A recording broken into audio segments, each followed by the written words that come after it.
এই যে দেখো আমাদের আজোড়ে বিজোড়ের আগুন দিয়ে সুখ প্রদীপ জ্বালা হচ্ছে, ওই আগুন দিয়েই জ্বালতে হয়। এই যে দেখো, আর একটু কি সুন্দর সিঁদুর দিয়ে দেখো সাজানো হয়েছে। প্রদীপগুলো জ্বালা হচ্ছে, এবার ঠাকুরকে ঘোরানো হবে। এই যে দেখো এইভাবে ঠাকুরকে দেখিয়ে আরতির মতো করতে হয়।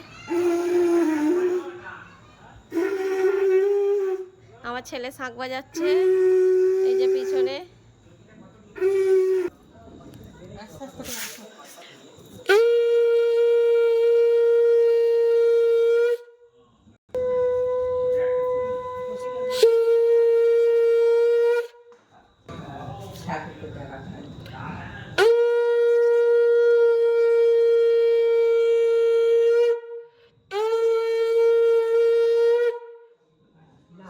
রাখো শুকে রে মাথায় গায়ে ভাত।